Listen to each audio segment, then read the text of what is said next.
Hello, welcome to my channel again. I'm joined today by my brother, Jefferson Spatchcock. Hello. Going to go as wooden as possible here. Uh, so I invited my brother here on because he had a conversation with. Oh, hey, Pat's already here. With Pine Creek, Doug. When was that? Just a couple days ago, wasn't it?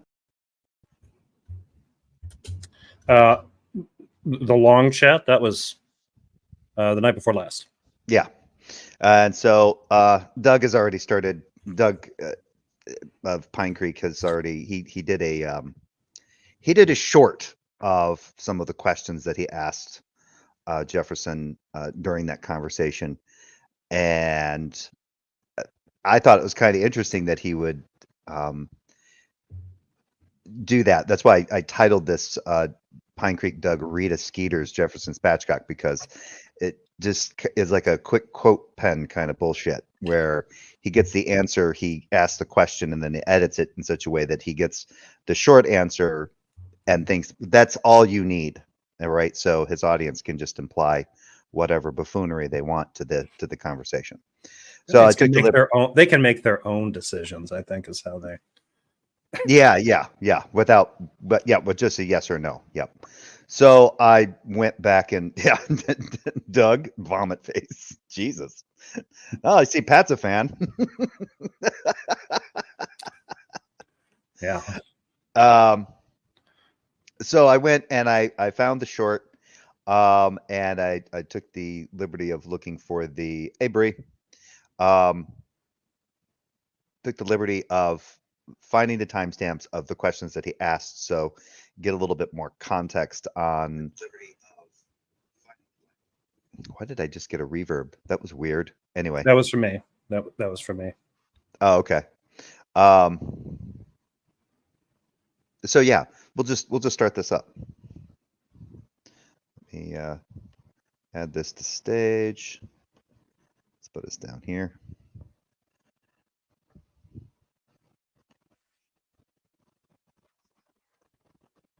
Nope, I don't need that up. And this is called I Ask a Woke Harris Voter Some Questions. This is Hey, that's me. Sorry. So I'm just going to play this in its entirety, and then I'll go back, and then I'll there's only there's only 3 parts to this. So available and two people want it. There's a job available and two people want it. One's a U.S. citizen, one's an immigrant. Do you have a preference who should get it? No. They'd be equally qualified. If they're equally qualified, no. 2 people at the border, you're in charge of who gets in of the 2. One's poor, one's rich. Who do you let in? Everything else is equal. Skills, ability. The poor one. Yeah. Because the one with millions of dollars can get up to a lot more trouble. And I don't know. The only thing I know about these 2 guys is that they're both equal, right? But I don't know if they're both equal, then there wouldn't be. They're equal in their propensity to do crime. No, they're not. One of them has $10 million and a lot more capacity. See, this is your bias against rich people right there. Are you proud to be an American? See, I didn't actually catch that before. If you want to. Well, yeah, that's basically it, and then I'll go back and I'll do the one, and then we'll find the other segment. But yeah, go ahead. So yeah, that was the that part where he asked me when he's talking about propensity, I was talking about capacity. So we talked right past each other when he's because I acknowledged all things are equal. These guys are like basically the same. So neither one of them is more likely to commit a crime than the other. It was whether or not, like, if you don't have any foreknowledge of these individuals and everything else is equal, but the only difference between the 2 is that the one has a lot of money and the one has hardly any. The one with a lot of money, if you know nothing about these people, if both of these guys, and according to his original thought experiment, they're just as likely to be good, hardworking citizens as they are to break bad and start committing crimes. You don't have to worry.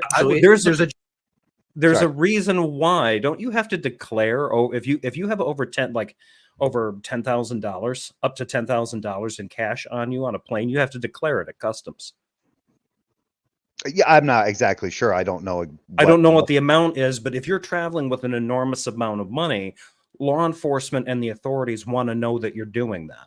If you try to offer, like a bank, an enormous amount of money in cash to purchase a property, let's say, if you hand them over a certain amount of money, it's almost an automatic alarm bell to Homeland Security. Well, maybe he's just referring to just $10 million in worth.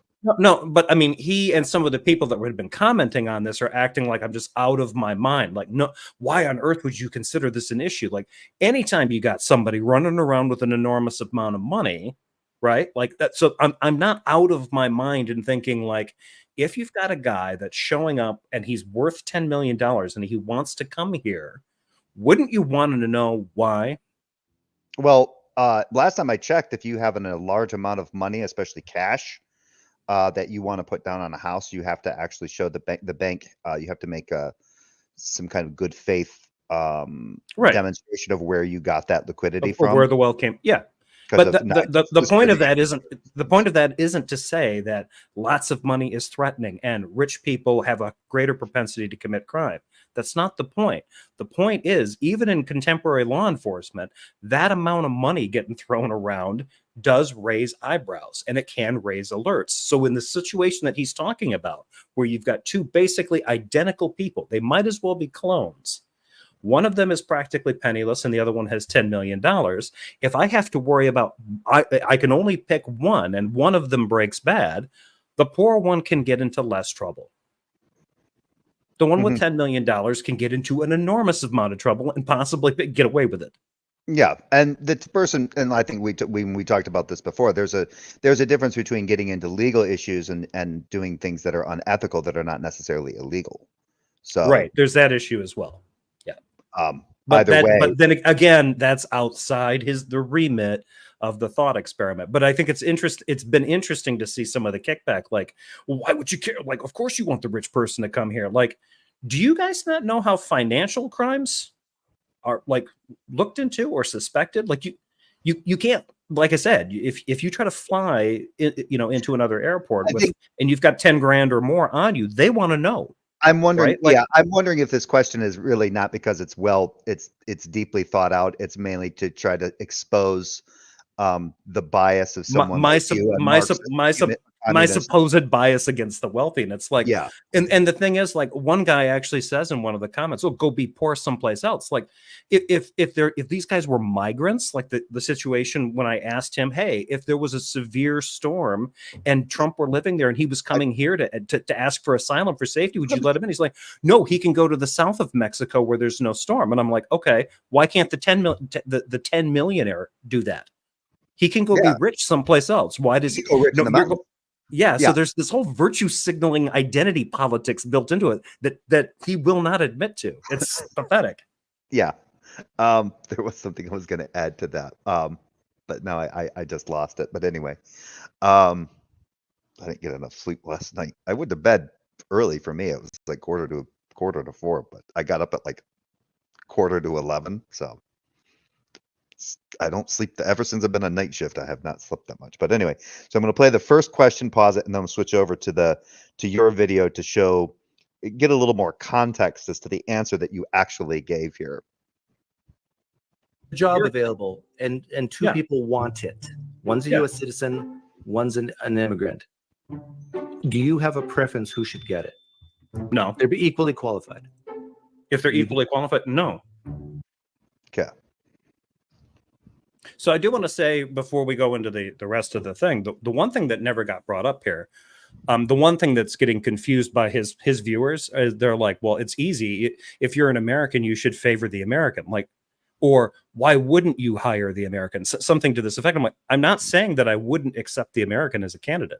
I'm not saying that the American shouldn't get the job. His question is very careful. What is your preference? I don't have a preference. If they're identically equal candidates, I don't have a preference.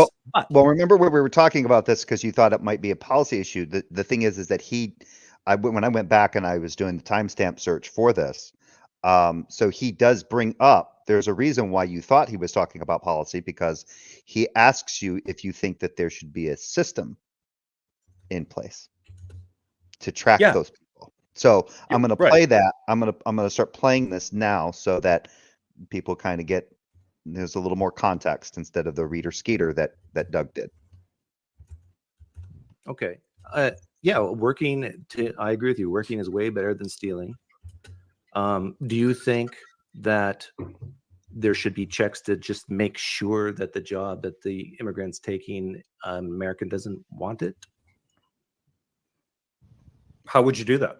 How would you even admit Want it? I think I got the He's gonna wrong hide. timestamp. That should be to get permission? Okay. Actually, I want pause it right there though. I think I put down the wrong timestamp. Yeah, go ahead. The idea that like the way he's asking this, like, well, don't we want to make sure that we've completely eliminated any American citizen that might want that job? Like, first of all, any American citizen that wants it has to apply for it. That's just basic, right? The reason, and here's the thing, if you've got two identically qualified individuals, one is a citizen and one is from outside the country, there's automatically an incentive in this country to hire the citizen because the company doesn't have to sponsor their visa. That's more expensive. Yeah.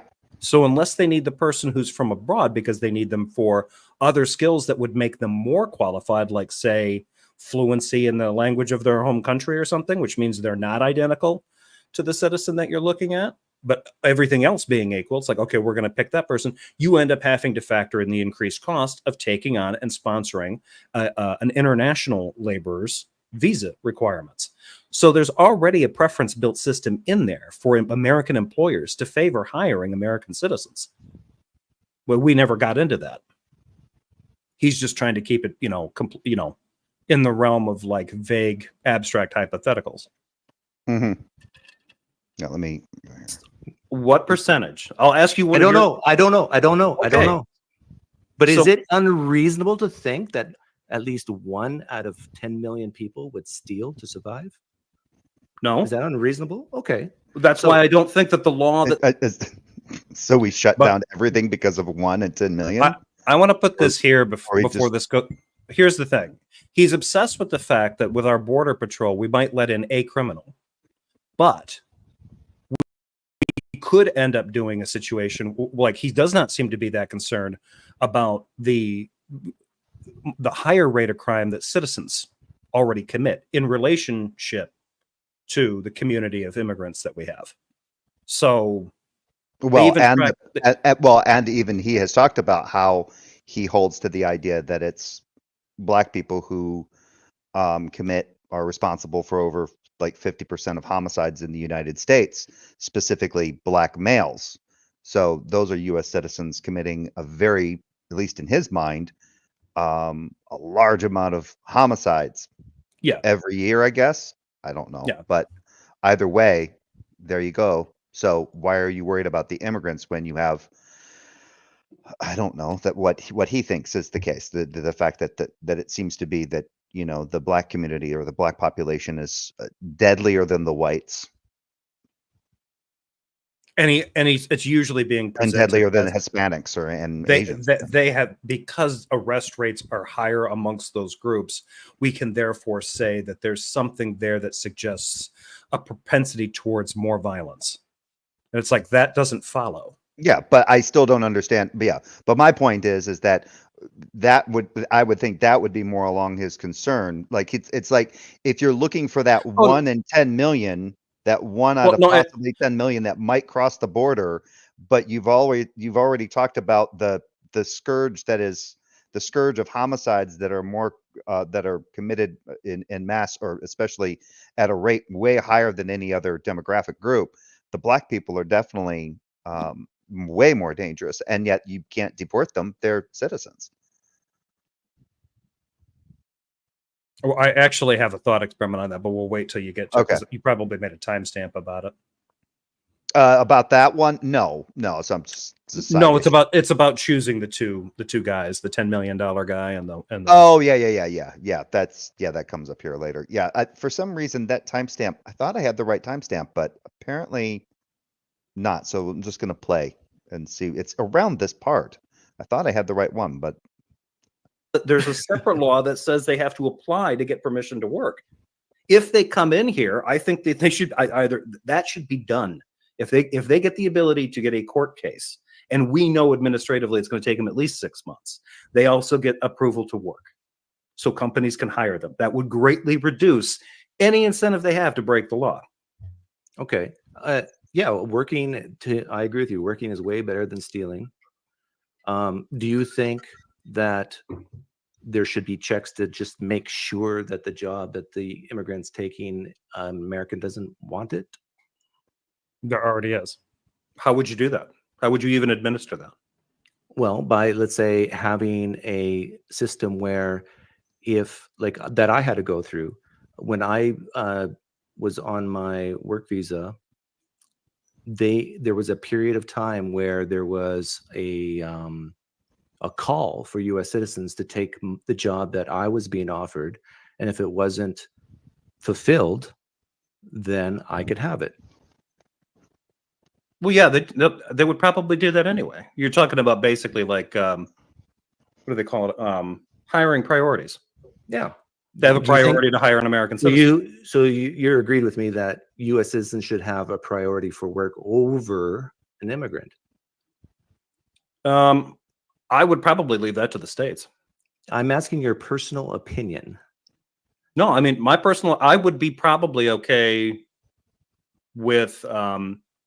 See, now that changes things, because your personal opinion isn't what he was referring to at the beginning. He's talking about policy, or he does this a lot with some of his things where it's like, okay, are you asking me to entertain a hypothesis about what I would do as if I were in charge of some aspect of the government? Like if I'm in charge of the border, or I'm dictator for a day, or I'm president of the United States, or emperor of the universe, or are you asking me what I would do as the boss of my own like lemonade stand? Who am I going to hire? Yeah, Joe Schmidt or Jose Ramirez? They're both exactly the same. Like, no, they're clearly not the same. Not in your eyes. And one of them I have to pay for a visa, and the other one I don't. But yeah, it's always kind of like he's always kind of skipping around through these things, and it's very easy to start sounding contradictory in a conversation with him. It's easy for him to sound contradictory. Well, yeah, in a conversation with him. Well, yeah, because it sounds like he's trying to. He's like appealing for more government control, where where the people are coming in, and let's say they are asylum, or they're an asylum seeker, or they're just an actual immigrant coming in, that the government should basically be regulating companies to make sure that they are picking Americans over migrants. Yeah, and I didn't think of it at the time, but like the basic way that you would administer that, what he's talking about, there's 3 things that are happening to make sure that every American gets a chance at that particular job on offer. 1, there's an application process. Last time I checked, nobody just, very, very rarely does somebody just get handed a job, especially if they're just like, usually they've done something right, and they're like, hey, we want to bring you on board or something like that. But otherwise, there's an application process that you go through. There's screening processes that you go through, and the interview process. If it comes down to the most qualified individual being somebody from outside of the country, and they're like, okay, well, the last ditch thing that we have to do is like what he said, a final call for more applications, and ones where you screen out, any more international ones. Like we've got it narrowed down. The top choice is somebody from, Germany. We're going to have to pay for their visa or whatever, but they're top-notch talent. But because we want to make sure that an American gets a fair chance at this, we do one more round of applications. Okay. So if the company's doing that, if the state mandates that companies do that, if the government the federal government puts out an initiative that provides incentives for companies to do that, you've got 3 different ways right there that you're already creating incentives to hire the Americans first. You've got applications, you've got the cost of visas, which is a negative incentive, right? You save money if you hire, an American citizen. And the third one would be, increase screenings for more domestic candidates. There you go. So it's settled. So like, I guess now you could jump to the part where he wants to put trackers in people at the border. What I don't understand is why he just doesn't want a tracker in every citizen. Yeah, I don't. There's a job Here- available, and two Yeah. people want it. One's a Yeah. U.S. citizen, one's an immigrant. Do you have a preference who should get it? No. They'd be equally qualified. Yeah, I did. Yeah, I had the wrong. For some reason, I went back to the other one. Yeah, so I must have gone back for context, but it was actually right here. This is where it is in his short. Is right here. If they're equally qualified, no. No, It should okay. be up to the business. It would be up to the business, right? Now, I'm not saying this, but a lot of Americans would consider you radical. In the No, sense they would that not. I'm pro-business. No, in the sense that you would put a foreign national above a U.S. citizen. I'm not. I don't. I'm not. No, I just because I'm asked not. you. I'm not saying that that See, person even- should be hired instead of the American. Okay. Yeah, he leapt to that conclusion too. I'm like, I never said that. I said I had no preference. It's not up to, in the case, like if he's asking me, like if I'm a government advisor, like, well, what do you think? That company right there is looking at two candidates. One's from Mexico and the other one's from is from right here in America.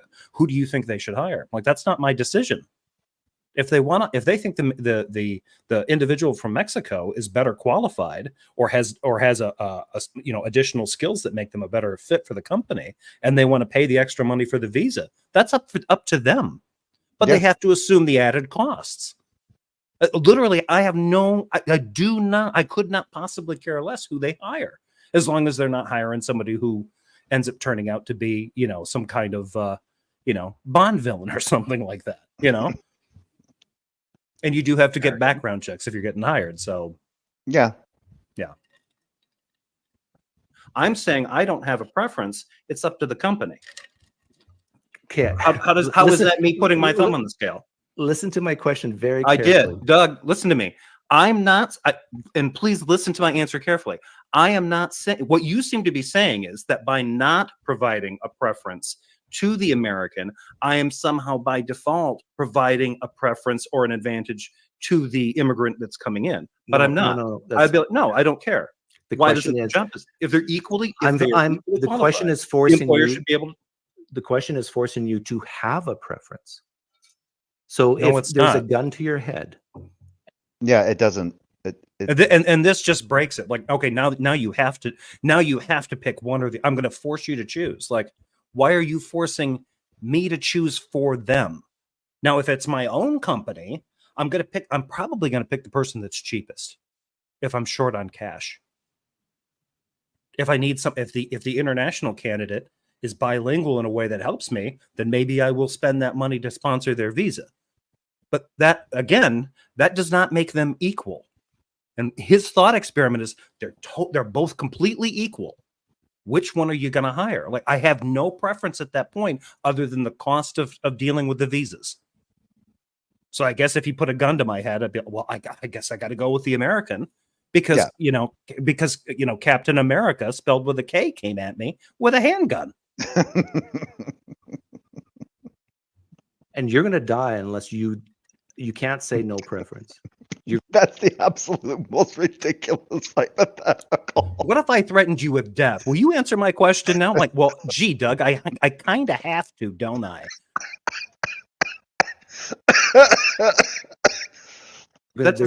You have to choose one. There's a Okay. job, and it's Flip a coin. available, and there's two people who want it. Yeah. An American citizen. Yeah, flip a coin. Heads, tails. I don't know. I'll give the American the advantage by making the American heads, because that gives a tiny, tiny fraction of an advantage in a coin flip. With an American quarter, from what I understand. So I'll do that. I think Doug would appreciate that. Probably somebody that agrees with you. I guess I'm going to pick the American because I think that there's a wrong choice and I'm going to get shot anyway.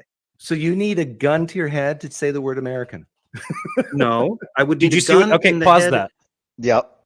See him doing this shit? I watched a video that John Fapiano sent me a video, and it was a round table, and I think it was either on MSNBC or CNN.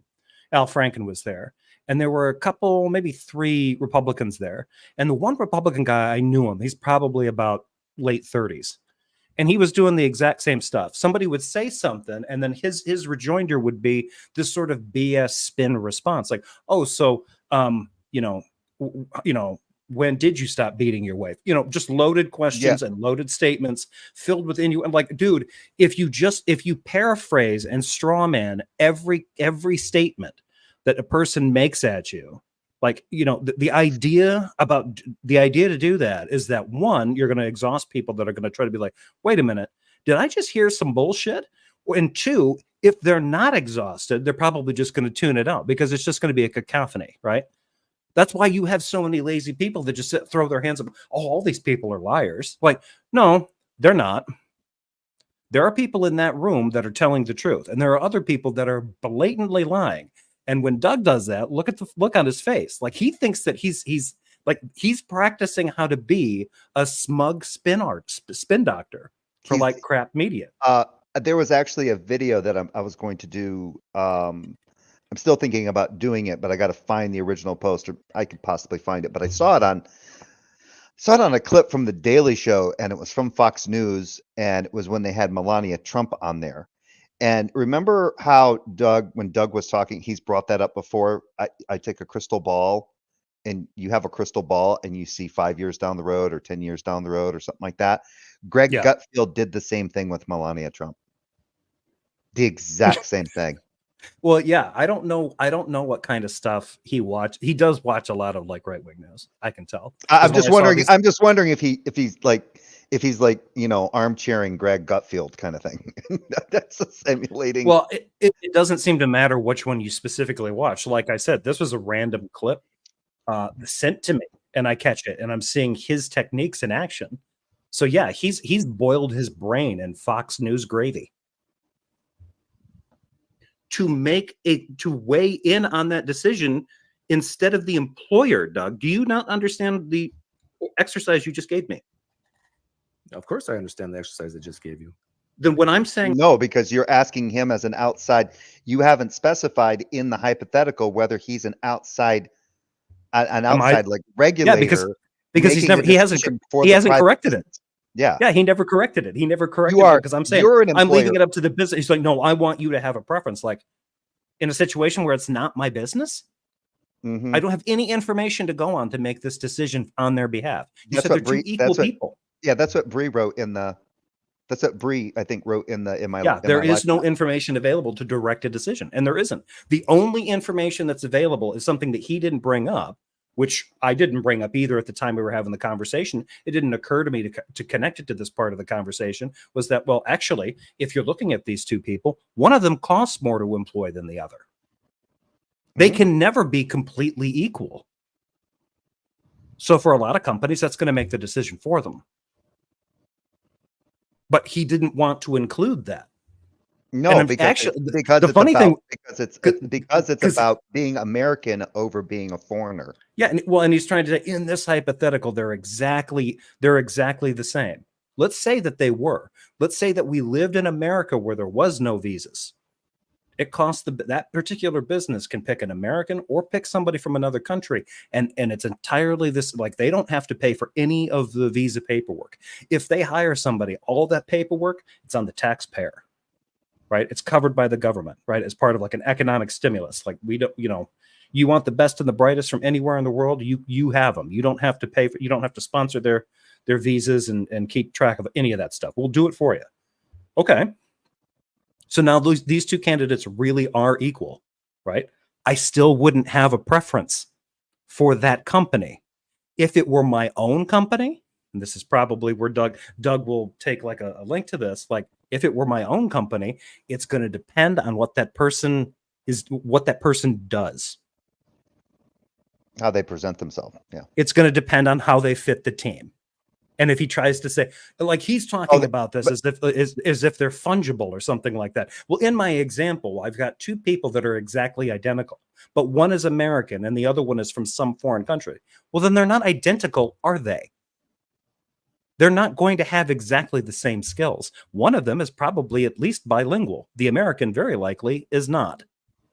So if I've got the money and I need a bilingual candidate, I'm preferring that guy.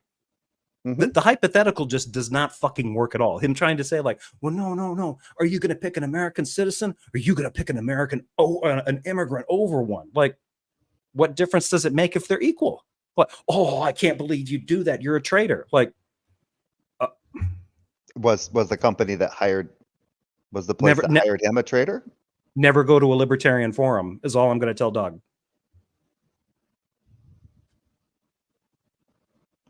I wouldn't take that decision away from the. Like, if you want to go in front of a bunch of libertarians and tell libertarians the government is going to force you to hire Americans first, if they're a capital L libertarian, they're going to flip you off. Employer, you're saying that I have to, for the good of the country, and I better get it right because there's a gun to my head. Okay, so you do prefer American for jobs. You do prefer American citizens get first dibs over foreign nationals. I think generally maybe, but at the same time, like maybe the way that you had presented your maybe. So he never. So if America was working correctly, Doug should not be here by his logic. Exactly. And you can't tell me that, and I'm sure Michael Deaton is probably like, yes, and America should kick him out now.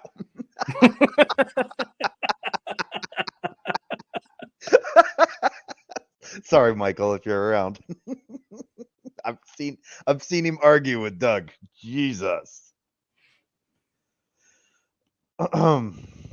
Your case, you have two candidates, an American citizen and an immigrant. Both of them. Why did you say maybe instead of yes? Because why is he so goddamn black and white nowadays? Because he's getting old and weird. The maybe is predicated on the fact that I'm not entirely comfortable with the state saying, here's what we're going to do. And I thought you were pro-business. I'm going to force companies, private businesses, to hire Americans above migrant applicants, even if the company would rather hire the migrant. Maybe the migrant's even better qualified. Yeah, but they got to give it to the American.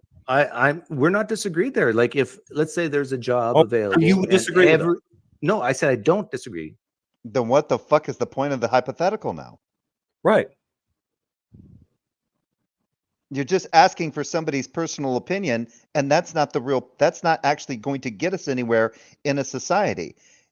Again, it's affirmative action for Americans. Yes.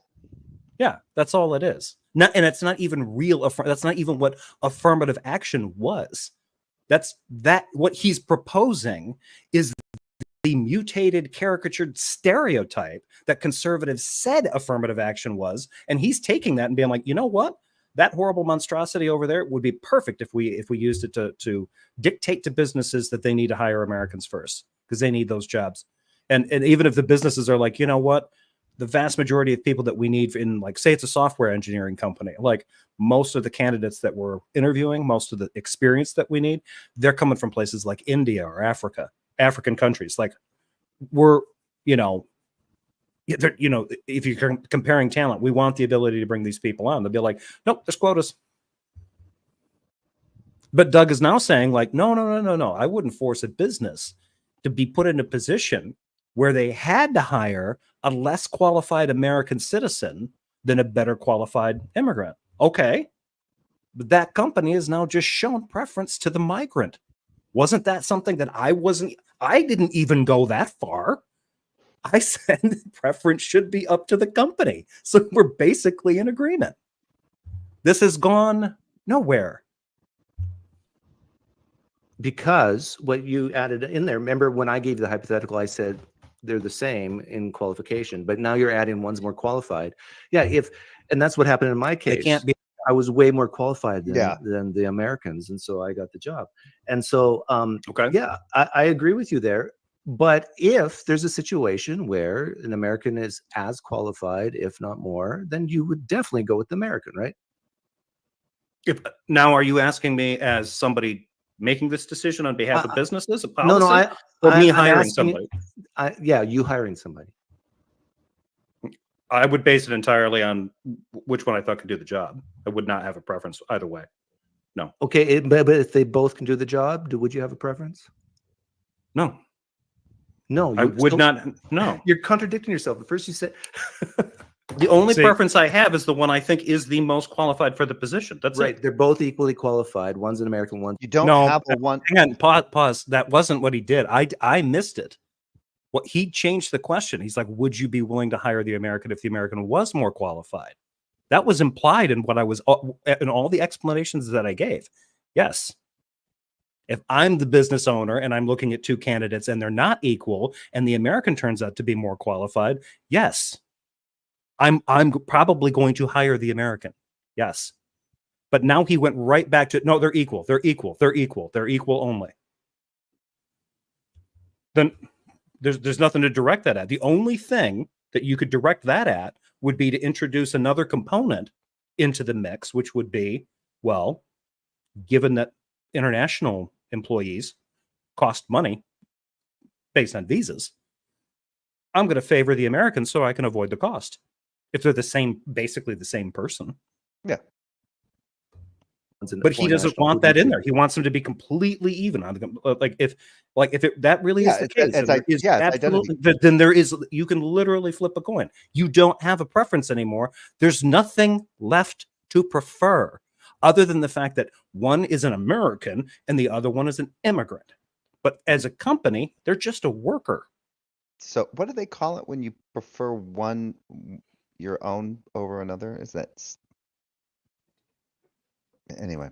Jingoism. He wants me to adopt jingoism, or a kind of national chauvinism. You don't know. I'm not going to pick somebody just. This is why people don't know. One's an American, one's a foreign national. Who do you choose? I don't know. You don't know. I'm not going to pick somebody. This is why people are shifting to Doug, the right. Because what the fuck are you talking about? Why would I pick somebody just because? Okay, they're equally qualified. The only difference is their nationality. You want me to admit that if I have to pick between these two people who are basically clones, except that one is a citizen and the other is a visitor, I should be put. If I'm a good person, I'll pick the citizen over the visitor. Right. If you're a good American, you would choose Americans first. That's what I'm saying. No, that's just, you're just being a nationalist. I'm not a nationalist. What is wrong with that? It's dehumanizing. It's ignorant. It's reactionary. It's icky to you. It's identity politics, man. I thought you guys were against identity politics. I am for identity. That is hilarious. Really? So yeah, that is hilarious. Yeah. Well, I know that he is, because that's all this is about. No, this is all about. He's not for identity. He's not for subjective identity. If that migrant becomes, if a migrant becomes a U.S. citizen, can they now be a nationalist? Yes, because it's been their citizenship has been, yes, because they didn't just choose it. It got bestowed upon them by an authority. He's not an American just because he's running around declaring that he identifies as an American. That would be anathema to somebody like Doug. But America made him a citizen. They approved his paperwork. They approved the process. He's been stamped approved American. That makes a difference to him. Someone else identified him that way. And it's the authority.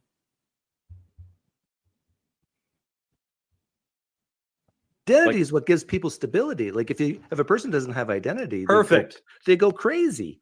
Perfect. The traditional family. And you've seen the crazy. The role, yeah, the roles. But only some identities may apply. Right.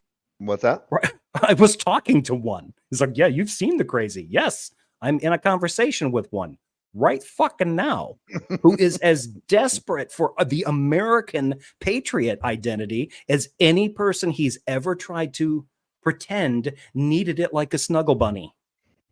He needs this. He needs it like a blankie. The fact that I answered the question like, oh, are you proud to be an American? No, right? He's got people razzing me in the comments to that short. He agreed with my answer because I'm like, I'm not ashamed to be an American, but I'm not proud of something that is just basically like, I was just born that way. He agreed with me. Yep. Right? The other identities. Are you proud to be an American? Okay, we gotta stop there. I'm gonna go to the other one because I'm keeping this and I'm keeping this according to the While you short get here. that set up, let me grab some more water here.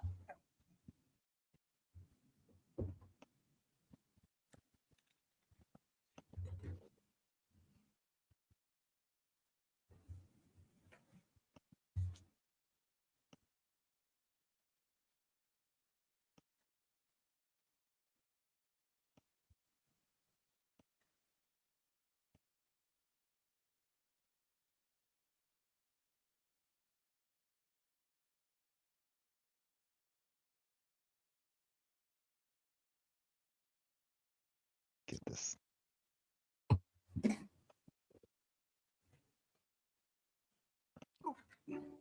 Two people. Yeah. Okay, we're good. Okay. Okay, here we go. I like that Spooky Bed Hair wrote. Look at the complete glee that was on Doug's face. Yeah. Yep. All right. Where is that at? It's right here. All right. So here's the second part. At the border, you're in charge of who gets in of the two. One's poor, one's rich. Who do you let in? Everything else is equal. Skills, ability. The poor one. Poor one. Yeah. Because the one with millions of dollars can get up to a lot more trouble. And I don't know. The only thing I know about these two guys is that they're both equal, right? But I don't know if they're both why equal, then there wouldn't be. They're equal in their propensity to do crime. No, they're not. One of them has $10 million and a lot more capacity. See, this to is get your stuff done. bias against rich people, right there. Are you Need proud not. to be an American? Okay. So yeah, but I already explained that. When he was talking about propensity, I was talking about capacity. Yeah. Hold on. All right. So we're gonna stop that screen. We're gonna present.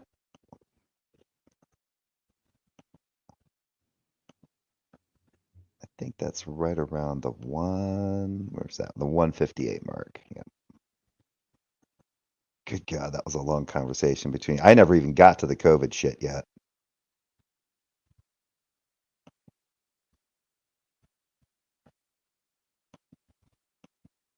That's a rare moment where I'm laughing and he's looking That's serious. because I think that's because he said something. I think that's because. Oh, let's see what you're laughing at. Before I speak out against the aggression, get scarfed up and disappeared in some Christian nationalist gulag or something. I'm just laughing at my own stuff. I appreciate That's that not- you are not the type that of doesn't person lack who's charisma, against though. hypotheticals. I just had a conversation with a guy, my cousin actually, was against hypotheticals when it goes against this way. But a hypothetical question: two people at the border. I've asked you this, I think, before, but maybe I haven't. Two people at the border. You're in charge of who gets in of the two. One's poor, one's rich. Who do you let in? Everything else is equal. Skills, ability. The poor one. Yeah. Okay. Do you think allowing poor people into the country helps the country more, or allowing a rich person into the country helps the country more? I do like the fact that as a patriot here, what does it say on the Statue of Liberty again? Yeah. Give us your tired, your poor, your huddled masses, and yet somebody would think one of his fans wrote to you and said, "Go be poor somewhere else." Go be poor somewhere else. That's what they want. That's what they want to replace. Yeah, they want it to replace that. Go huddle and be poor somewhere else. You fuck. Yes. Shiver and be poor someplace else. You cuck. You goddamn moochers! Stop taking my jobs. The other thing too is that like if you're looking at somebody like so, then this represents exactly part of the problem. Both of these individuals potentially are because they're both immigrants, right? They're both trying to come in. I believe that they're both potentially beneficial to the economy. Hypothetical. Two people. One is a vampire, the other is a werewolf. With all things being equal, which do you admit? I would say it has to be the werewolf because the werewolf only changes on a full moon. A vampire is a vampire all the time. Yep. They're active nightly. So you got to deal with the contagion, Although it seems like it would be easier to kill a vampire unless we're talking about the kind of vampires that can mesmerize you. You know, they can't come into your house unless you invite them. I'm like, oh, that's no problem. I will never invite one in. Like, oh, Yep. but did I mention that they can hypnotize you with their glare? Fuck. Hey, Red Fang. By the way, Red Fang, I'm still waiting. I asked you the other day or yesterday, why is it that Hillary's emails doesn't like my brother and me? You may have responded, I may have just missed it, or anyway. Just figured Don't I'd you ask know? again. Come on, we know why he doesn't. What do you think? No, I don't know. There might be. He's from what I could tell from his comments, he's a Trumpy McDrumster. Oh yeah, I believe he is. Yeah. Both actually would help the country. You can only choose one. Right. But I don't know to what degree that one was going to be more helpful than the other. They both do. Okay, let's put The this reason- way. Who will pay more hang on. taxes? Well, initially, maybe the wealthy person. Okay, is paying taxes a good thing or a bad thing for the country? For the country, well, it depends on how the economic system's run. What? But I mean, the revenue. The way the country's run currently, isn't paying more tax than no tax? Does Doug think he's talking to an elementary school student? Yes. Where kids just deal in absolutes? Yes. Okay. It's good. Collecting more taxes for revenue to use. I mean, it can be. Well, I should say kids are more comfortable thinking that there are absolutes. That's why parents kind of do that. If you've got a massive case of Dunning-Kruger, then you can have a quicker conversation with Doug. Because I always go against what he is saying. How do I always go against what he's saying? I'm not always around. If that's what he's saying, he's a bigger idiot than I took him for, because I'm not always around to hear what he's always saying. No, but when you are, you always disagree, right? That's no, not always. I mean, because that can help the poor, right?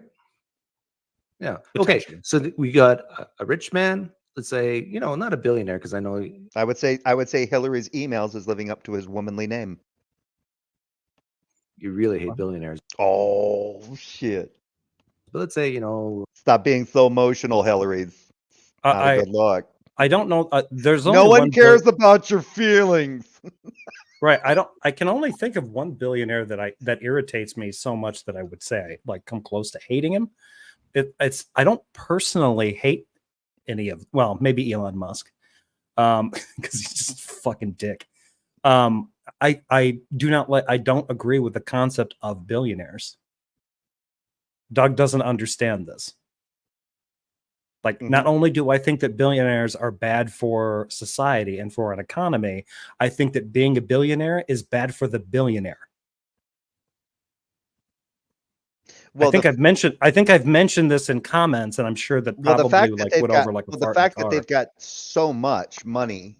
I was talking to Beth about this. I went on a rant, and it was based on something that I watched from Doug, and it was this idea of glorifying. It was kind of like this idea of idolizing or glorifying these billionaires because of how successful they are. And it's like, they are literally so somebody who works here in California, that works for Amazon, that works at one of the distribution centers, slaving away, packing orders, getting them out, getting all that shit going, especially like during COVID, those people were not making enough money, and they were considered, because of, bullshit.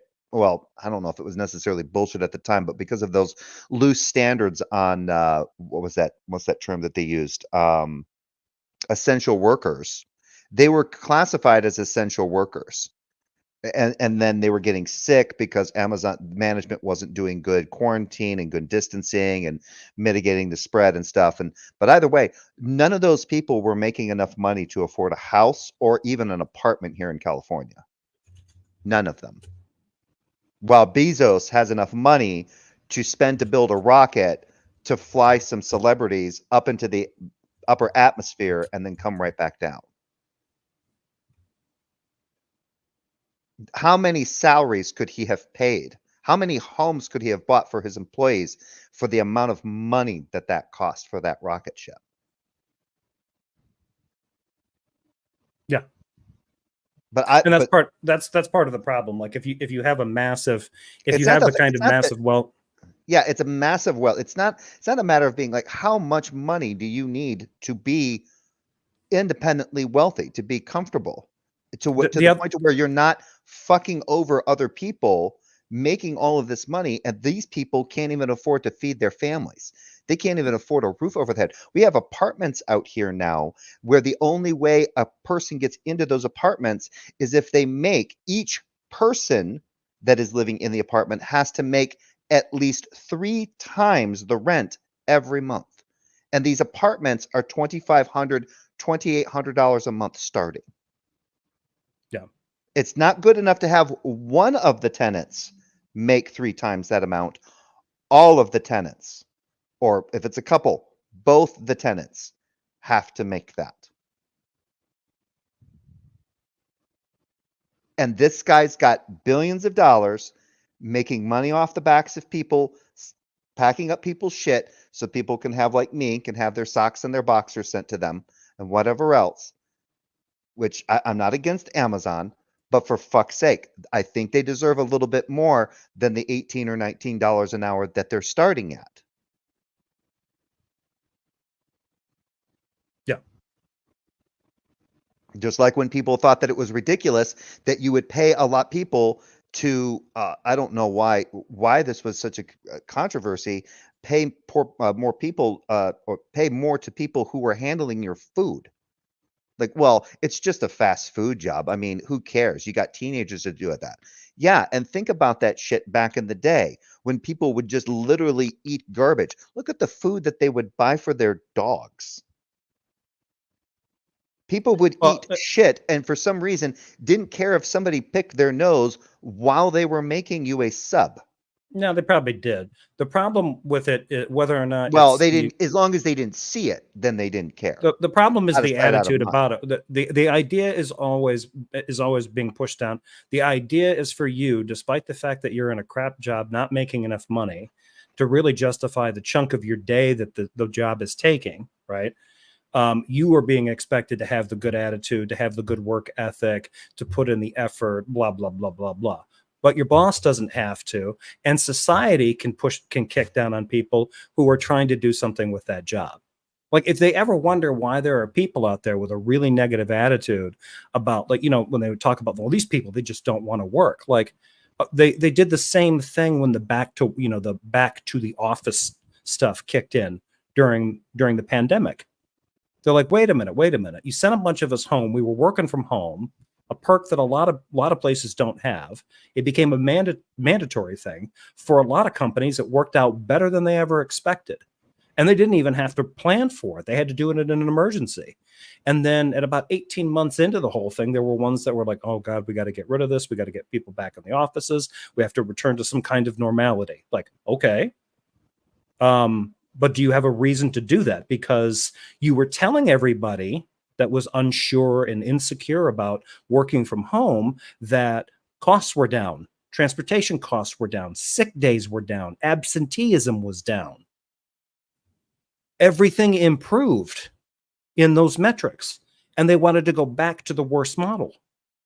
And when asked, how do you justify making a decision to go back to a model you've been telling us for 18 months we've improved upon? Like, well, you're just going to do it. We need you to report first thing in the morning. Elon Musk didn't have a way of justifying it either. I want you there in the office. There are good reasons why managers want to do that. Managers want to be seen working. If everybody's working from home, nobody sees what you're doing. Mm-hmm. That's a problem. That's the Ford mentality. Yeah. But the issue, I call that the Ford mentality. That's what Henry Ford believed, that the American worker was inherently lazy and that they'll do whatever they can to get over. And they need to be seen. And what we found out from people working from home, that wasn't the case. That was not the case. And the stuff that they ended up trying to find out, where they were like, well, people can find ways to shirk their work and all this kind of stuff while they're at home. There were studies showing that they all learned how to do that when they were in the office. or in a factory. That was always it's always been the case that some people will try to find ways to take a longer break or skip out for a longer lunch or something like that. It made like it wasn't like a 50-50 comparison. It was objectively better when more people worked from home. It lowered costs for the worker, it lowered costs for the employer, etc. The benefits just kept going up. Now, there are psychological differences in the way those things work, but when they were like, we want you back at work, and people were like, you know what? Fuck you, I'm quitting and going to a place that actually has some common sense and recognizes that this is the new thing. This is where we're going now. And what was the reaction from the employers? These employees they're uppity. They've got an attitude problem. We need to go back to the good old days when they were scared of the bosses. You should be lucky. You should feel lucky that you've got a job. They just don't want to work. It was all the same trite, overused cliches that again and again. Like they didn't learn a goddamn thing. The only reason they wanted people back in the office was so that they made them look useful as managers. That's it. Yep. That's the primary reason, is to be seen as a productive individual. It doesn't matter if you're actually productive. There's the importance of making it known that you are. And for a manager, that can be important. And it's like, okay, that's fine, but are you really going to go back to an inefficient model to appease what is essentially the vanity of career-minded sycophants? You're going to spend more as a company. You're going to force your lower employees to spend more money commuting and going to work and worrying about more childcare, more hours in childcare, more expenses. You're justifying that cost because you have a middle manager that needs to feel important with their people in a big office building around them, like they're filming a TV show. Fire that person.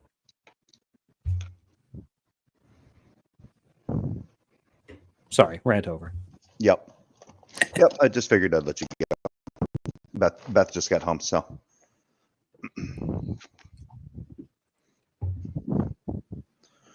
Oh, continue this here in just a minute. Oops. Is this the two? I think that's what he's doing, right? He's going to do he's doing the 10 million. Since we're on that. Yeah, he's already given it to you.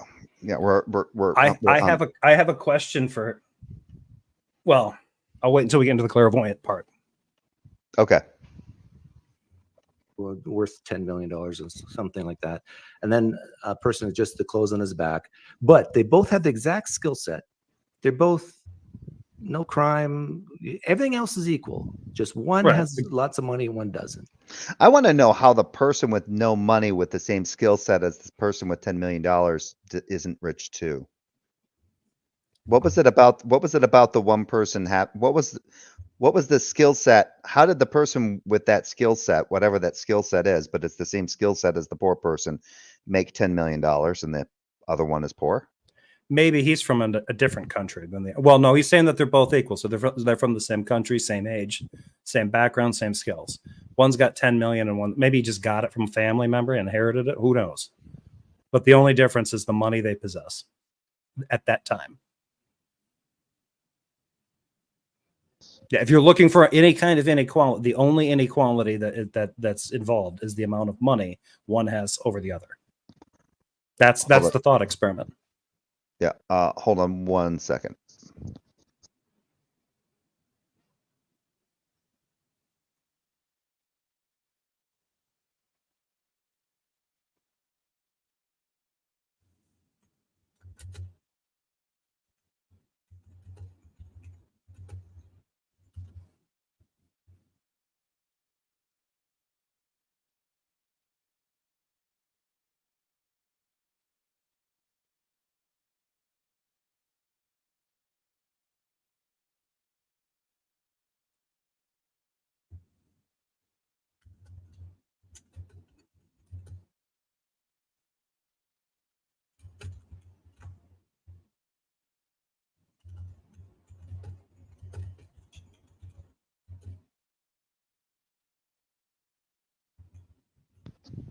Okay.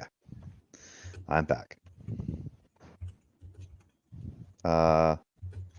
I paid more Red Fangs. I paid more in taxes than Donald Trump did. Yeah, a lot of people. I know that Doug has talked about that too. That like, well, when you look at it, rich people do actually pay more in taxes. Yeah, on the bracket, but there's a lot of other tax incentives. Most of those people who own businesses and stuff, there's a lot of other ways that they get ways to write off what they would pay into those taxes.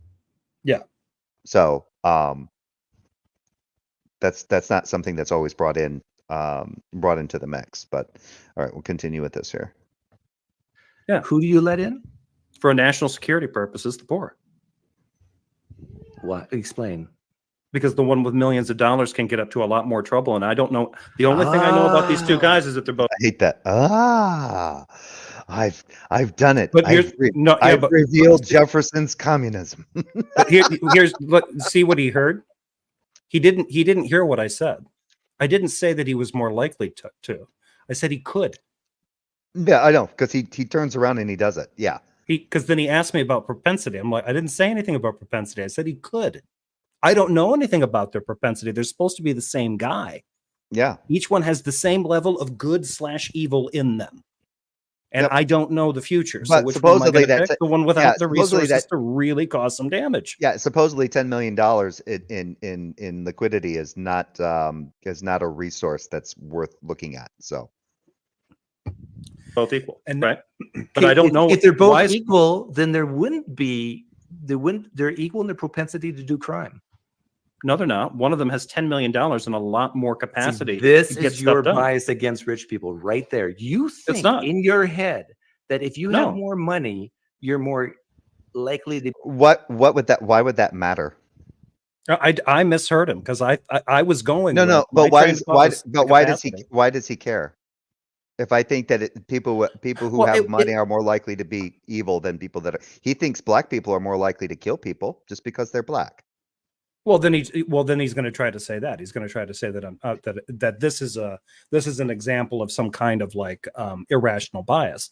But I'm not trying. That's not where I was going with that. I'm like, how is it not an irrational? How is it not an irrational bias? You watch all sorts of things about people doing crooked shit because they have a lot of money, and it doesn't even have to be illegal shit. It's just unethical. Hang on, but you don't need to do that for the thought experiment. And I wasn't, but he thinks I did. Yeah, I know. You never even have. You don't even have to. I know, but you don't even have to go near that. The problem is I was moving down the capacity to do something bad with your $10 million. And he thinks, because he was looking for this in me, he's like, this is you and your socialist tendencies and your hatred for the wealthy. Like, look, there is a problem, a real problem with somebody like Doug thinking that in our economy, two people are totally equal and one has $10 million and the other one has $50, right? Or $100 in their pocket. Or like he said, for this, just the clothes on their back.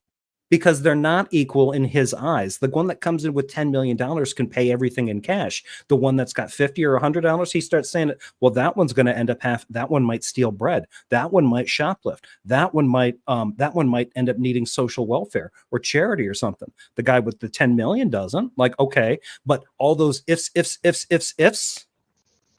they're equal, those ifs count for the rich guy. They're equal in every way except the money they have. So if the guy with $100 has a 20% likelihood he's going to steal, a 30% likelihood that he's going to need charity, a 50% likelihood he's going to end up on welfare, then so does the rich guy per his thought experiment, because they're equal in every way. He's now changing the terms of the thought experiment. After they come in, all of a sudden, the two of them change. The $10 million turns the one guy into a mini philanthropist, billionaire, kind of beautiful version of Donald Trump. He can invest in property. He can be a job creator. All of a sudden, everything's coming up roses for this guy. The other guy, as soon as he comes into our economy, he hits the skids and he's off to the welfare line. But they're the same guy with the same propensities.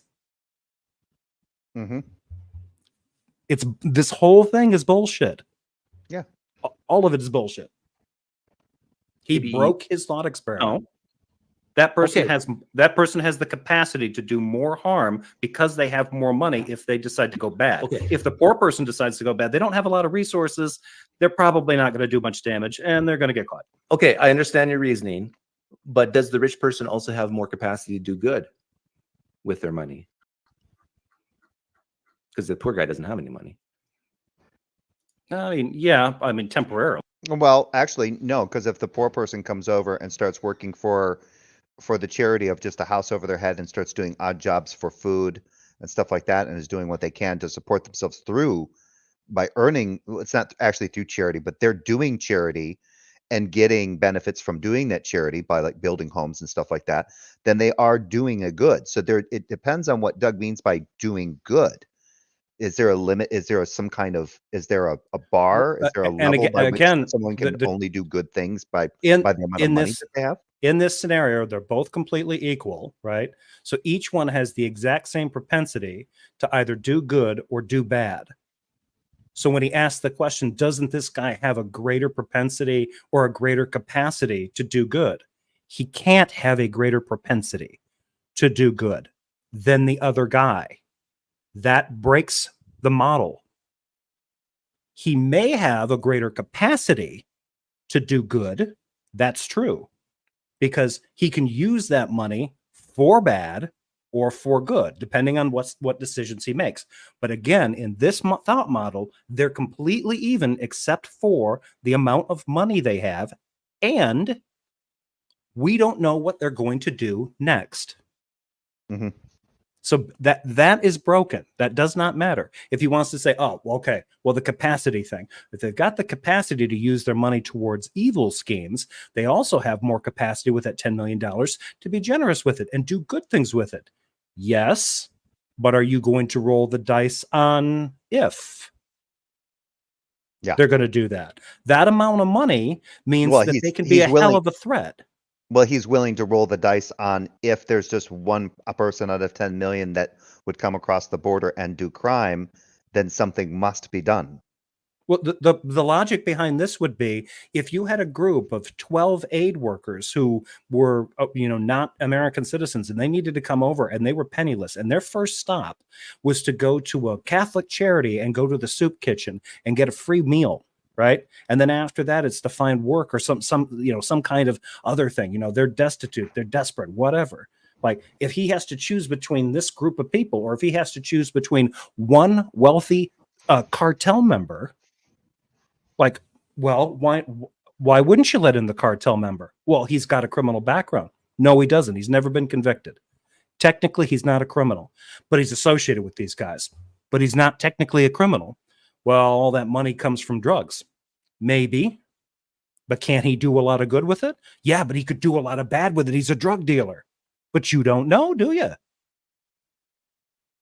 Isn't he going to be once he comes in? There's that 1% chance. And once he comes here, won't he pay more taxes on that money if he wants to make sure the IRS isn't living inside his colon? Initially, yeah, until he figures out better ways to launder it. But yeah, this whole thing is it's broken. Yeah. You didn't see that with when you looked at the evil part of it. See, this shows your bias. You are so against rich people that you just see they can only do negative things with their money, not positive. Doug, I told you I wanted both in there for the purposes of your particular. You can't have both. You got to choose one in this hypothetical. Right. But I know that. But you can't because you put that parameter on me, you can't say, aha, your bias is you hate the rich. No, the only two unequal things about these two people is the amount of money that they have on them at the moment that they're coming in. One of them has millions of dollars. So if you don't know anything about these people other than a basic background check, no crime, whatever, you do have to ask yourself, okay, the person here with like $50 in his pocket is coming in here and is looking for work. All right, we know where he's going to go. He's going to work for 50, 60 hours a week. The guy with $10 million, what's he doing? Okay, see, we don't know in either case, right? We don't know that this poor guy is going to go and get a job and work 50 hours a week. And we don't know that the rich guy might not actually create a job a business that will. That part right there is we don't know if that rich guy isn't going to create a job. Okay, why do you want a foreigner coming into America and creating jobs when If they you're- could, if they're willing to actually pay visas to other people from outside the country to come in If- and work for his company so that they if can you were gain U.S. this citizenship. right, if you are this paranoid and this cautious about allowing two people in who are basically the same, except one has lots of financial resources and the other has very limited resources, practically none. If your primary concern is, I don't know if these guys will do something bad while they're here, so I'm doing this from his side of the aisle, right? I used to be on this side of things when I was a conservative. If you have to base it on security, you pick the one that is the least threatening. I don't understand why he doesn't fucking get this. You pick the one that is the least of a threat. I know you bring That's that it. up. Yeah, you plan for the worst. You hope for the best. Yeah, you bring that up. Well, create jobs. But you're not for basing people it- like people like But him. you're not We don't hoping for know. the best. You're not hoping for the best. You're planning for you want to plan for the worst. And of these two candidates, the one that can get into the most trouble and cause the most problems for you is the one that is showing up with $10 million and a desire to live closer to Disney World or something. Meanwhile, the guy that just has $50 and is coming here to work is a pretty known commodity. He does not have the ability to start throwing his money around or change anything for good or for bad. And what you're trying to do, right, is make the best out of what could potentially become bad. The potential for damage is higher with the wealthy person than it is with the poor person. So you let the poor person in. Okay, so you let the poor person in because you got a plan for the worst, and the rich guy is more like. Has Doug never heard that saying? Is that not a thing in Mennonite communities or I in don't Canada? I don't understand why he understands the difference in the power of money. I don't understand why he does not. He can comprehend this. A person with $10 million is more financially powerful than a person with $50. Yeah. He's just playing stupid, because what he desperately wants to do is get this thought experiment so he can continue to use it on people like me who are willing stupidly to talk to him for this long period of time. Like, I can do this and I can crack you. Like, no, you can't. The only thing you cracked was the thought experiment itself, because it's already breaking down. And then he just shatters it and then drops trow and poos on it. Yep. Likely Could go worse. Could go Yeah. worse. Okay. Is just as a Again, not the context that he put in his short. Obviously, you can't be using these shorts, or obviously these shorts only allow for a limited amount of information. But Doug, maybe you shouldn't do it if it's going to misrepresent the position of the person that you've been talking to, because you don't like it. I'm pretty sure you don't like it when news agencies have misrepresented what Donald, or what you think that they're doing when they're misrepresenting what Donald Trump has said, or Right. any politician that you agree with. Well, wait a minute. Look at what Donald Trump is saying here. He's saying that there's these people that are eating the dogs and they're eating the cats, they're eating pets. But let's look at this rationally, shall we? Let's say that there's these Haitians and we go into that whole bullshit, right? Maybe people are just freaking the hell out. But either way, he's still willing to fucking hash all that ridiculous notion out to look for the possibility that there is this 1% of the Haitian population that might actually steal, eat, sacrifice, not in that order, other people's pets. I'm gonna go with John. But what if they're a vampire? What if they are a werewolf? Like, what if they are? a baseline here is being dependent on welfare. Is that a good thing or a bad thing to you? Okay, so now he's getting into the welfare thing. But Do you want to go into this, because it seems to be that this is where he originally wanted to go, because it's like, oh, the person that's poor comes right across the border and then goes, I can't make it. I need to get on your welfare status. Right. I need to get on your welfare system. How is this even realistic? This is the problem, right? This is what I was making, the point I was making before. If they're equal, then their propensity or their likelihood to end up on Social Security, right, is probably exactly, if you're going to treat them as equals, is equally the same. Like they're going to end up like on the skids, or right, because if one can't, the one guy with $50 and maybe he's got a good work ethic, we don't know. These guys both have the same work ethic, right? They're both this. I don't know. I don't think Doug knows how to do this. They're the same guy. So if one fails, so does the other, right? I mean, they both have the same likelihood of failure, unless the money thing is so influentially different that he's willing to concede they're not equal at all. So he wants to do this thing like, isn't it bad for people to be on social welfare? First of all, I don't think that it is. There's lots of elderly people who are on fixed incomes. It's called Social Security. I would not say that those people are demons and living a life of crime and sin because they're dependent on money that they paid into a system and is now being returned to them. Are they dependent on that income? Yeah. But they paid into it, so they deserve it back. Yep. That's just how that works. But this idea that he's saying here, like, well, this guy ends up, okay, well, out of the example that he gave, if these guys are equal, then the guy with $10 million is just as likely to end up on welfare as the guy with $50. Yeah, because they both have the same skill set. Yeah, unless he's willing to admit that the $10 million is the real symmetry breaker between these guys. And if it is that influential symmetry breaker, then you really have to consider, okay, then he has to more seriously consider my point. That guy can do a lot of good with $10 million, but he could also do an enormous amount of bad and get away with it. Mm-hmm. So and he doesn't want to do that. He keeps acting like, oh, you're kind of squirreling out of it. Like, based on what you're asking me to evaluate, I wouldn't evaluate the likelihood that these guys are going to end up. They could both end up poor. They can both end up doing crime. He's demonstrating that it's good to have a pessimistic view when it comes to poor people, and it's good to have an optimistic view when it comes to the character of rich people. Right, which is fundamentally flawed. If you are in charge of security at a nation's border, your calculus is different, and that was the way this was set up. I'm in charge of the border. I'm in charge of letting people in. That was the thought experiment. That's why I picked the poor person. Less of a threat. That's all I know. I'm looking to minimize the threat to the country. Dependent on welfare. Is that a good thing or bad thing? Why are we talking about this? We're supposed to be talking about reasons to vote for Trump, but generally, I'm going to trap you here, and I'm letting you know ahead of time, and I'm asking you to freely walk into it to see, just to test if your reasoning is sound. So, and this has to do with the rich and the. Your reasoning hasn't been sound. Wait, you're going to be the arbiter of whether or not someone's reasoning is sound, Doug? That's what he's doing for me. Yeah, even though he's not paying attention to the fact that at this point in the conversation, I've already told him multiple times that his thought experiments keep getting fucked up. The poor. At one point, he tells me, he's like, "This is critical thinking, Jefferson." Like, you're not introducing me to any critical thinking.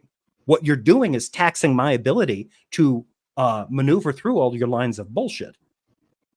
Because as we found out here, because if you I didn't touch on some of these points when we were talking. Mm-hmm. Independent on welfare is a bad thing, then wouldn't you say, and I don't know if you would say it's a bad thing because you haven't answered the question yet, but if you were to say I would say that it's not it depends, right?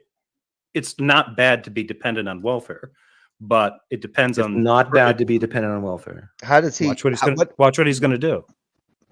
No, but there's nothing else going on in that statement, right? Would you personally rather be? He didn't answer my question. Yeah. Does he think that he asked a valueless question? Is it bad to be on welfare? Like, that is circumstance-less. When? And I have to give the example here in a couple of minutes to tell him, like, if somebody gets fired and they're on the social welfare known as unemployment insurance, that is objectively a good thing. So no. But if you're saying, like, is it bad that somebody's looking to scheme and get on whatever aid programs they can, and maybe sometimes take the place of somebody who might be more in need or more deserving of it? If you can find a person who's, capable of that level of fraud, it's incredibly hard, and the rate is very low. If you find that kind of person, that would be kind of bad. You've got somebody abusing the system. So then the issue isn't that they're on social welfare. The issue is they're abusing the system. The social welfare would still be fine. So it depends on the circumstances. And he didn't do that. Is it bad to be on social welfare? It might be in some circumstances. In most, no. Yeah. Independent financially or dependent on welfare? You personally? I am dependent on my wages, so it's kind That's of not the same. question. It's the same I thing. think I would rather be independently pause wealthy that. because That's now If- you're if- saying independently wealthy though. There's a problem because independently wealthy would mean that you would not be dependent on wages or well, that would be a third category. You've got some kind of money. Yeah, you had some kind of nest egg that happened. But here's the problem with that. And he's like, oh, that doesn't matter. And I'm as a civil servant in a way, I'm kind of on a fixed income because I like that face that you're making, by the way. Yeah, the Muppet face. You got Sam the Eagle going there, Jeff. The idea that I'm kind of on a regular fixed income because my hours don't change and my wages only change. They change in kind of a clock-like way because I work, as a civil servant, that stuff's kind of locked in. That's not too much different than I mean, in terms of like the control that income has. As a civil servant, or if you're a municipal servant, you can't run into your boss's office and be like, and have that dramatic moment where you just demand a raise. They literally can't do it. There's constraints on that. That's not how it works. If you want to play in that environment, you got to go to the private sector. But this notion that he's like, oh, well, being on welfare is bad. Every elderly person that is now shifted over to Social Security, like maybe they have a pension, but they can also draw Social Security too. Part of their wealth, part of their income is dependent.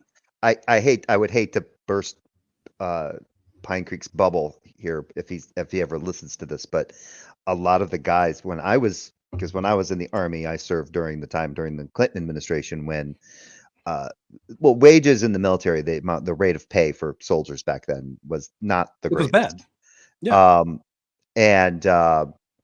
So most of the guys, a lot of the guys, I wouldn't say all of them, but a lot of the guys that had families that were lower enlisted, that came into the military with families, they were on welfare.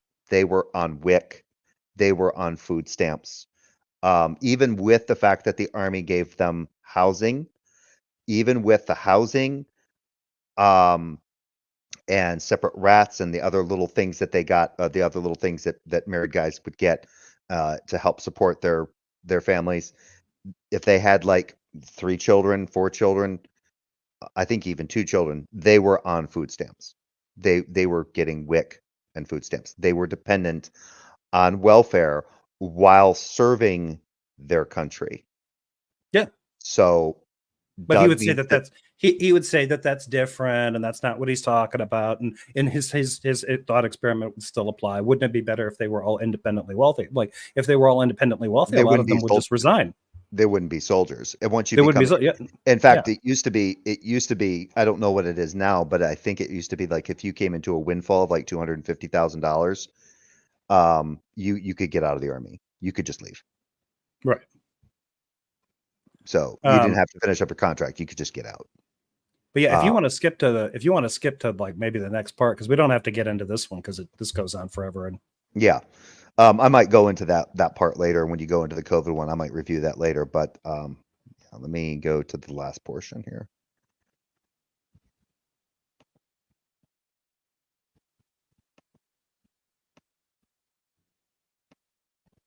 I like the fact that I ask a woke Harris voter some questions. All right. Looks like I'm gonna have to probably start it all over. I hate shorts. Shorts are so damn lame. no.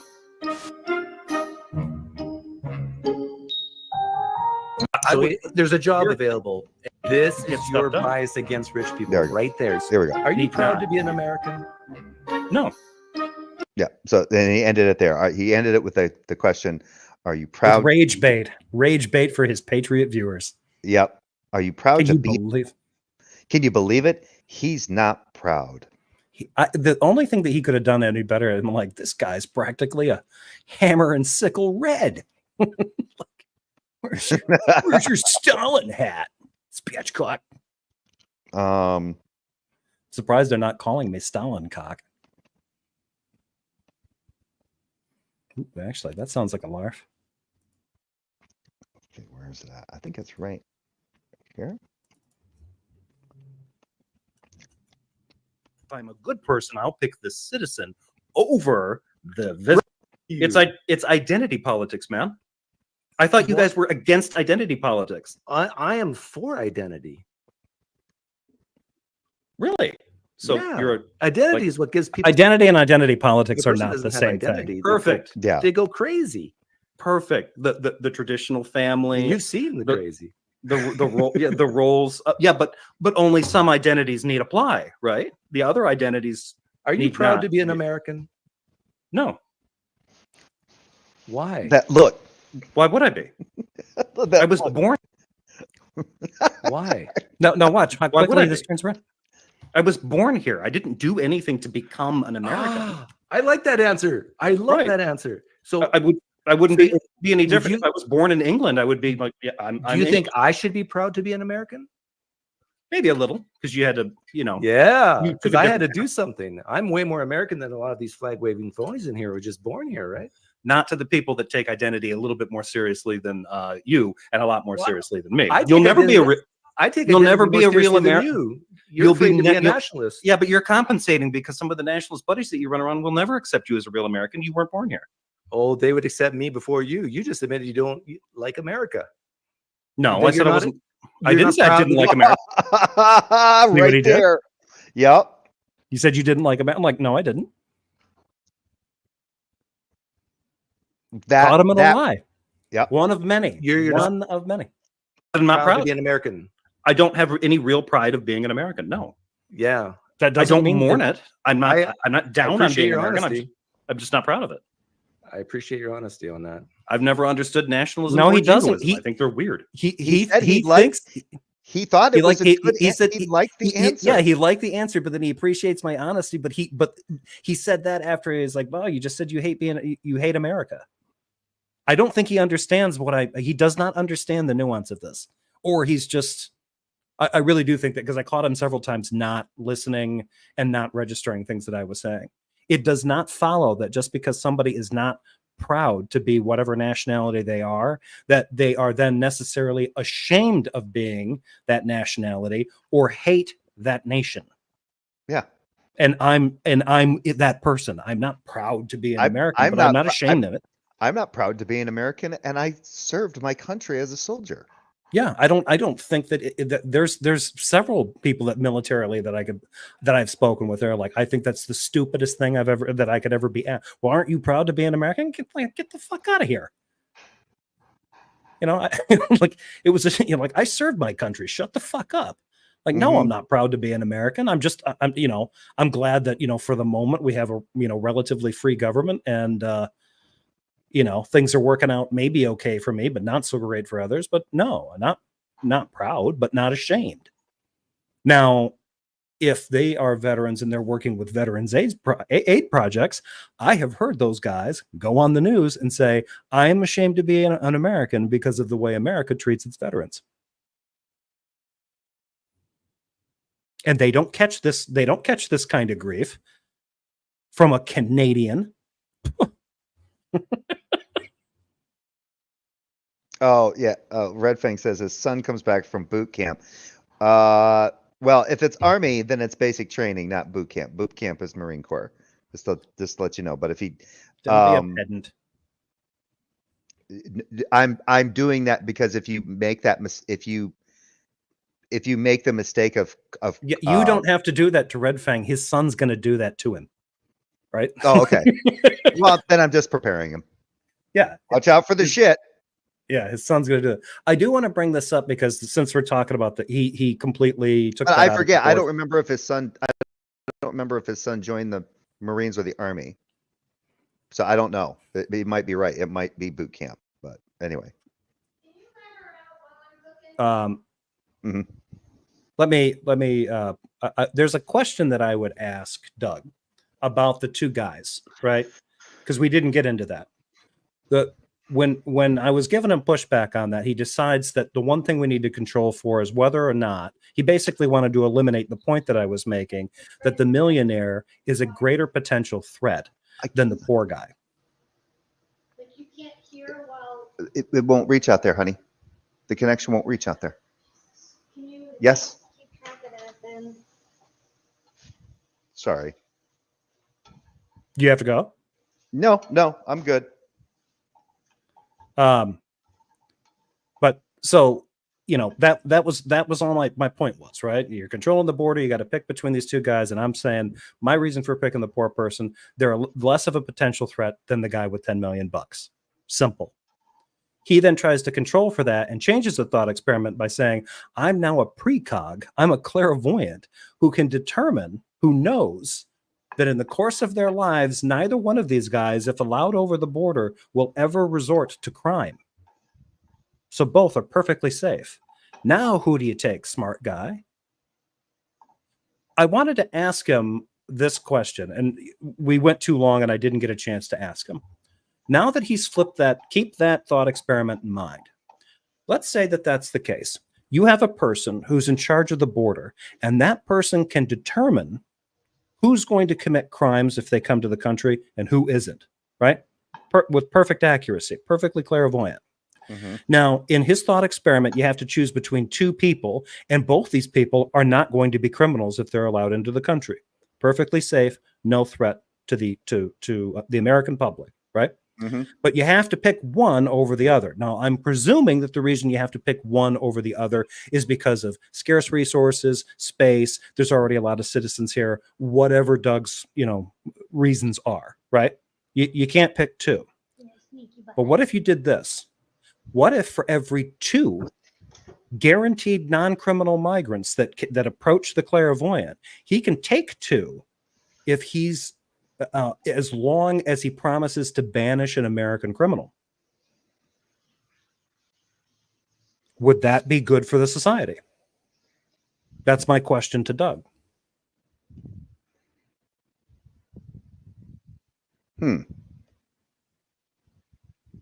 You know why I'm asking that, right? No, I don't. Sorry, I was getting distracted with other stuff. So the reason I'm asking that, that cat is really working it. Yeah, he's purring too. Okay, so consider the thought experiment. The clairvoyant can make sure that only not guaranteed non-criminals come into the country, but they're coming into a country with a lot of criminals that are already in it. So what the clairvoyant could do is that in exchange for bringing in more of these perfect citizens that are immigrants that are never going to commit crimes because we've got that superpower, they kick the criminal out to make more room for the good migrant. Now, wouldn't they have to do that if that was their power? Wouldn't they be obligated ethically to do that? I would think yes. I think Pine Creek would admit to it. And he'd be like, yeah, okay, hypothetically, that'd be a good idea. And then you tell Pine Creek, great, you just admitted that you are in favor of replacing American citizens with immigrants. Yeah. Checkmate, right? That's not what he did, but that's the kind of stuff that he's engaging in. Oh, you're not proud to be an American. You just said you hate America. I'm like, no, Doug. Stop watching Newsmax. It has objectively made him worse. He did not used to be this sloppy in conversations. At least I don't think he did. I never noticed it this way. Maybe he's got a blind spot when it comes to politics, but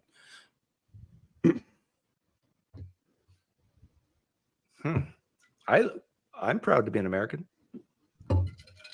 cool. I think America's a great place. Probably to a fault. Pragmatic Crystal put in a link. The dangers of Don't teaching you think American America's a great exceptionalism. place? It's great at certain things, but other things it is not good at. What is America great at? What are we great at? Biscuits and gravy. It's pretty good. You should have just pulled up the clip from that show with Jeff Daniels. We're not great at anything. No, America is not the greatest country in the world.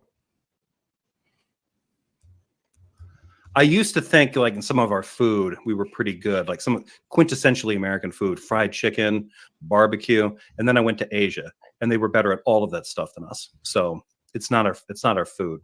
Don't you think America's great because we take in so many immigrants? Yeah, kind of, but our immigration system is capricious and stupid. I think we kind of lost some of that. like the Olympics just happened, and if you look at the Olympic teams, like This is gymnastics, or this is whatever, pathetic. and you look at the American team, you notice the diversity in skin shades and Yeah, this is really. I remember this part. This is This is just really- cringe because I know he doesn't care about that. That every American Olympic team could come out of a 1950s high school, and Doug would get half a hard on, right? All white crew cuts, even some of the girls, he'd be like, as long as they're not bless competing America. with the boys, or the boys Yeah, aren't exactly. competing with them. Exactly. They're not sharing the same bathrooms, are they? No, they're separate bathrooms. God bless America. Like, but yeah, no, he's trying to do Don't this. want like, those. oh, Don't want those girls seeing any dingle dangs. Don't you like the fact that there's all this diversity? You libs like diversity, don't you? I don't know how many times I've got to tell these morons I'm not a liberal. I'd have to tell him at least as many times as Jill. Like, dude, I'd like I'm stomping on his foot and punching him in the forehead. I am not a liberal. Google it. Fuck. Stop doing this shit. well, yeah, and skin shades. But you look at the Chinese team, you don't see like a diversity in skin shade, and skin shade is important, right? You see this. You see the same breakdown in diversity on the Dutch team. Yeah, the Dutch are way better than the Chinese At what? at skin. At skin color mixing. Because This is it's absolute. It's I had a guy do this in a job interview. He did the exact same thing that Doug is doing.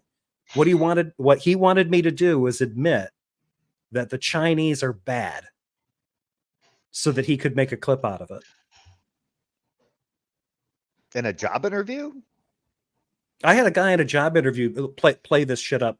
It was done differently, but I couldn't tell if he was actually racist or he was pretending to be racist to see how I would react to his statements. When he found out that I spent time in Japan, and study abroad, he started making comments about how they can't drive, that kind of shit. And I started sweating. I'm like, what kind of fucking creep is this guy? And What, I'm did like, you- was this the wait?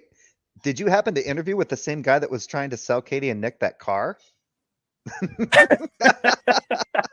no, it was with an insurance company, and they folded. So that guy, Bad that guy enough. was Like, gone. insurance company, car salesman. Yeah, okay. It was a branch, but it was a national company, not national insurance, but it was, it was a big company. And yeah, I was sitting in there I'm like, where did they get this quack? Like, he was an absolute loon. And then he starts making comments about his time in Vietnam and crass jokes and stuff. And I'm like, okay. I'm like, I don't think I want to work here. But this feels like it felt like that same kind of setup. Like, well, don't you think the Dutch and the Americans are better than the Chinese because we have diversity and they're, and they have a lot of homogeneity? Like, what does that have to do with anything? He's gonna try out to be a ranger. Sorry. Oh, ouch. The pain. That Peter showed up. He's like, the Dutch are way better. Did you hear that at Jay Passing and Jefferson? Did you take notes? Skin shades. Why would you think I'm concerned with that? I'm Why not, did I'm you just- bring that up? Is a diversity in skin shade? Got him. Well, I thought you were one of those liberal identity politic reverse You just racist choke- types. I'm sorry, Doug. Did you just choke on your own foot? Like, you know what? Doug wants to think that I want to do like in the past. There was a breeding program between Brazil and Japan. They decided that what they were going to do was share citizens so that they could intermingle and interbreed to quote unquote. I think for one of the Japanese politicians was to strengthen the bloodline or something like that. Absolutely absurd kind of diet, genomics kind of stuff. Yeah, hold on a second.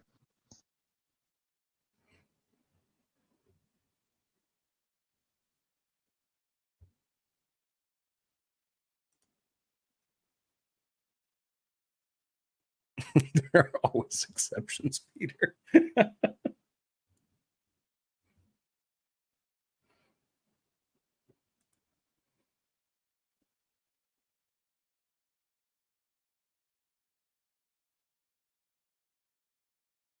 Okay, sorry. I just realized I was still on camera when my wife, had me smell that milk. Was that what you were doing? I thought you were taking a drink. Yeah, the expiration date on it is October 6th, and so she's using it in a meal that she's making. I can't tell if it's turning or not. So I don't know how long is it's half and half. How long is half and half normally good for after its best by date? I think it kind of depends on what the temperature of your fridge is. If you've got kind of a borderline, on the warmer side of safe, it could be likely. Yeah, to I be think going it bad faster, but I think it runs about 38. it might still be fine. But you might want to check. There's guidelines on that, because just because it's like a day over, I know that's not necessarily. The expiration date was the 6th. Yeah, The best by date was the 6th. that could be pushing it. It's dairy. You might want to check. You're gonna want to check some other source. I'm not gonna give you some folk wisdom. What's Jay sitting in? One of these rocking things you buy for a newborn baby? No, it's for a big boy baby. Well, I'm going to get out of here, but I think we're set. I think we've covered pretty much everything, except Yeah. we didn't get into the COVID stuff that went really bonkers at the end, which, yeah. But you haven't watched that yet, so No, I haven't. I haven't done give that. give that a look sometime when you feel like it. But Yeah, I will. I'll probably do that when I'm at work tonight. But yeah, I'm probably gonna. Red Fang is like not taking prisoners. No one likes the Dutch.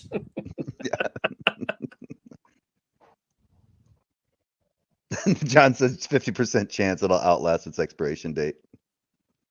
Oh, John says COVID stuff was my favorite. Yeah, I want to see that, because normally that's the way that Doug is kind of like the fact that Doug actually admitted on one of his streams that he was basically ashamed for having got the jab was, to me, just absolutely bonkers. He wasn't. Yeah, so I guess it does naturally follow. He wasn't proud that he got the shot, and that's why he hates all shots. Something like that. Like, you should have gotten all of them. Anamorphic Mind. No one likes the Dutch oven. Oh, come on, Anamorphic Mind. Really? You're going to bring up the Dutch oven? Yeah, nobody does. As a technique, and actually even as a cooking device, sometimes, depending on the one that you get. I'm looking at you, Lodge. You don't make a good oven. I don't care how many sites recommend it. Sucks. All right. Well, I think I can get. I'm gonna. Yeah, I think. I'm going to go ahead and. Yeah, I'm going to go ahead and end this. That's just basically all I wanted to discuss. Is basically just have a little fun when you guys get a chance. If you didn't see it, check out the thumbnail photo. It's a really good photo. Haunting. I took a little liberty that, well, maybe I shouldn't have. I'll just say at this point the thumbnail selection does not reflect the opinions or positions of this guest.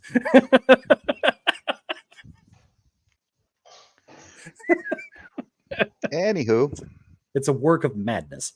Yes. So but yeah, we're going to go ahead and end it there. Like I said, so to sum up, basically, my whole point of this and I mentioned it a couple times during the stream, is that I didn't like the stream. I found the short to be very hypocritical based on what I've seen.